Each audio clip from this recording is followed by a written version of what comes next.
Hi అండి, నేను మీ Bhargavi. Welcome back to our channel Atlas home foods. ఈరోజు మన అట్లాస్ హోమ్ ఫుడ్స్లో మరొక మంచి రెసిపీతో మీ ముందుకు వచ్చేసాను. సో చూస్తేనే నోరూరుతుంది కదండి, చేపల పులుసు, పండుగప్పల చేపల పులుసు. మరి ఈ చేపల పులుసు ఏమీ లేదండి, ఒక చిన్న ట్రిక్ వాడితే మనకి చేపల పులుసు మరింత టేస్టీగా తయారు చేసుకోవచ్చు. సో ఒక మంచి మసాలా పౌడర్ మనం ఇంట్లోనే తయారు చేసుకోవడం వల్ల ఆ మసాలా పౌడర్తో దీన్ని మరింత టేస్టీగా తయారు చేసుకొని వేడివేడి అన్నంలోకి సర్వ్ చేసుకోవచ్చు. మరి ఇంకెందుకండి ఆలస్యం, ఈ చేపల పులుసు ఎలా తయారు చేయాలో దీని ప్రాసెస్ ఏంటో మన వీడియోలో చూసేద్దాం.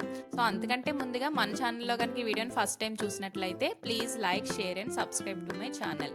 సో దీని ప్రాసెస్ ఏంటో చూసేద్దాం.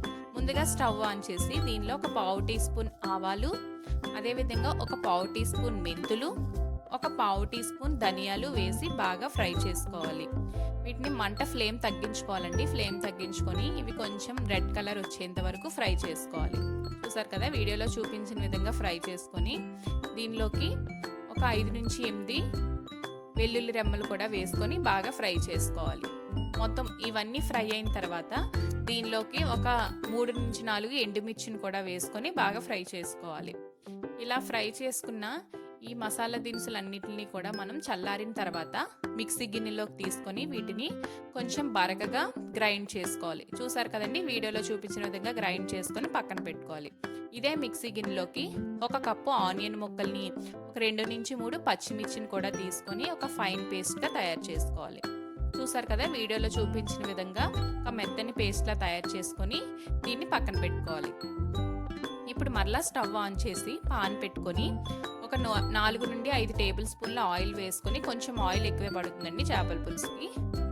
ఆయిల్ హీట్ అయిన తర్వాత మనం ముందుగా తయారు చేసుకున్న ఈ ఆనియన్ పేస్ట్ని దీనిలో వేసి బాగా ఫ్రై చేయాలి.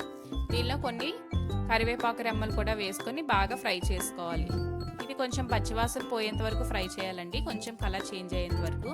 నెక్స్ట్ దీనిలోకి ఒక 2 టమాటాలని చిన్న ముక్కలుగా కట్ చేసుకొని ఇవి కూడా యాడ్ చేసి బాగా ఫ్రై చేయాలి.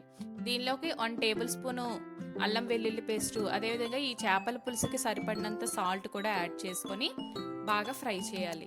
ఫ్రై చేసి మనం మూత పెట్టుకొని ఒక 2 to 3 మినిట్స్ బాగా మగ్గించుకోవాలి.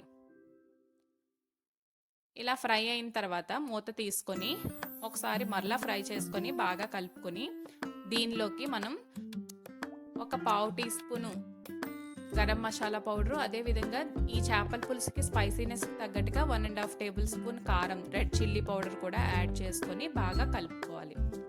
ఇక్కడ కొంచెం మంట ఫ్లేమ్ తగ్గించుకోవాలండి. ఇలా ఫ్రై అయిన తర్వాత మనం ముందుగా సిద్ధం చేసుకున్న ఈ పండుగప్ప చేప ముక్కలను కూడా దీనిలోకి యాడ్ చేసుకొని ఒక 2 to 3 మినిట్స్ మగ్గించుకోవాలి మూత పెట్టుకొని. ఇలా మగ్గిన తర్వాత దీనిలోకి మనం ముందుగా నానబెట్టుకున్న చింతపండు రసాన్ని కూడా యాడ్ చేసుకొని ఒక కప్పు చింతపండు రసం, అదేవిధంగా ఒక 1 కప్పు వాటర్ కూడా వేసుకొని బాగా మరగనివ్వాలి. ఈ చేపల పులుసు అండి ఎక్కువగా కలపకూడదు, ఎందుకంటే మనకి చేప త్వరగా విరిగిపోతుంది కాబట్టి స్లోగా కలుపుకొని మరలా మనం మూత పెట్టుకొని ఒక 5 to 8 మినిట్స్ బాగా మరగనివ్వాలి. అంటే ఇక్కడ మంట ఫ్లేమ్ అనేది హైలో పెట్టుకోవాలండి. సో చూసారు కదా, మనకి చేపల పులుసు బాగా మరిగింది. అంటే మనకి ఆయిల్ అన్నది అంచుల వెంట బాగా కనిపించాలి. సో అలా అయితే మనకి చేపల పులుసు బాగా మరిగినట్టు.